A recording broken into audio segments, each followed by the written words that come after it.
For as long as we've been doing these videos, for as long as I've been writing books about black violence wildly out of proportion, and the number of people in denial, deceit, and delusion, we've been writing and doing videos about St. Louis.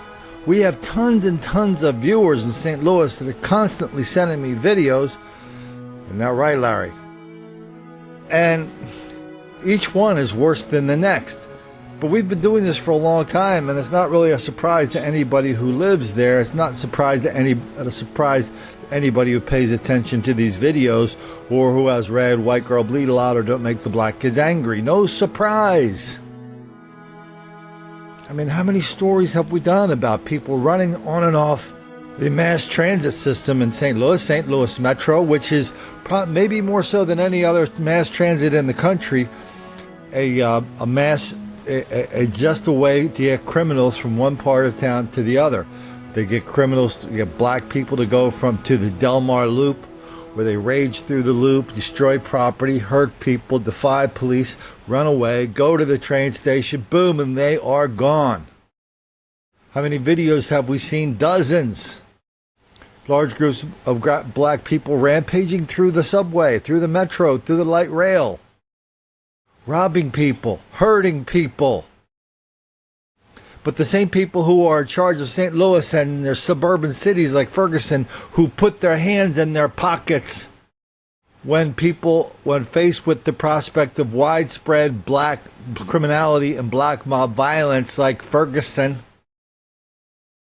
those same people, when they see this stuff happening on their metro system, they just look at us and go, well, Colin, it's getting a lot better than it used to be, and it's going to be a lot better in the future. So what is the problem?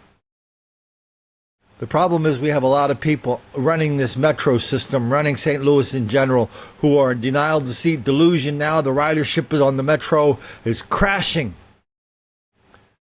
And the reporter meekly tells us, well, some people say it could be about crime. Well, here's some of the, casually, some of the stories you can find within 1 minute on Google about all the crime on the metro. And now they're trying to look at us and say, well, Colin, this is the first we've heard of this. No, people have been screaming this for years, but you ignore it. Well, I'll tell you why they ignore it after we watch this video from St. Louis. It's really fast. It gets really fast around. And the bus. For these girls, it's a treat to take the train, whether to get to work, shop, or take in the sights. Right now I'm going down the arch and see what's going on. On any given day, thousands in the area hop on Metro Bus or Metro Link. All we take because it's much easier and convenient, and we get to where we're going faster. But crime, some people say, occurs far too often on Metro. Connor O'Shea says he was mugged on the train back in 2016. People just need to be safe, and there's a lot of scenarios where, I myself did not feel safe. In response to safety concerns from riders and local leaders, earlier this year, Metro commissioned a study on security. A bad perception of the system, just one reason local leaders say the number of rides on Metro has plummeted. I know what the numbers are telling us. The numbers are telling us that we need to react.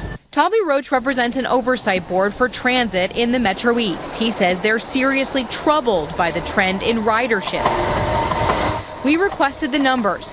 In just 4 years, rides on Metro have dropped by 21%.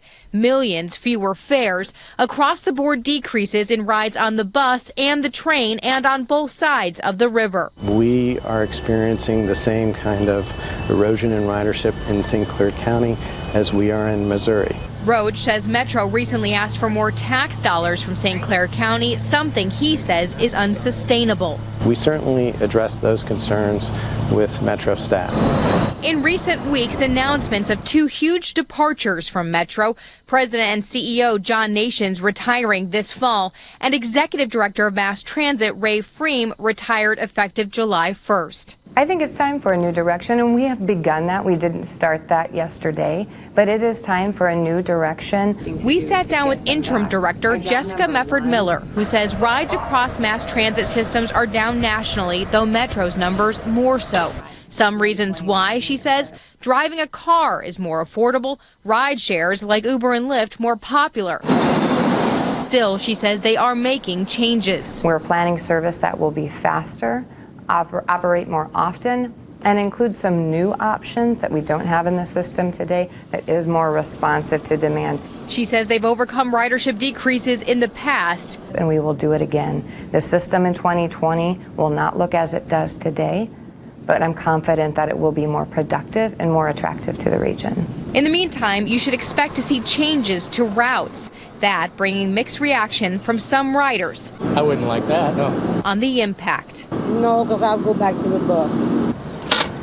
We talked to ticket holders and local leaders who said there may be some opportunities for change with this new leadership. But remember, even if you don't ride, the system is subsidized with your tax dollars. That's why we're going to keep watching out for your money and tracking the issues.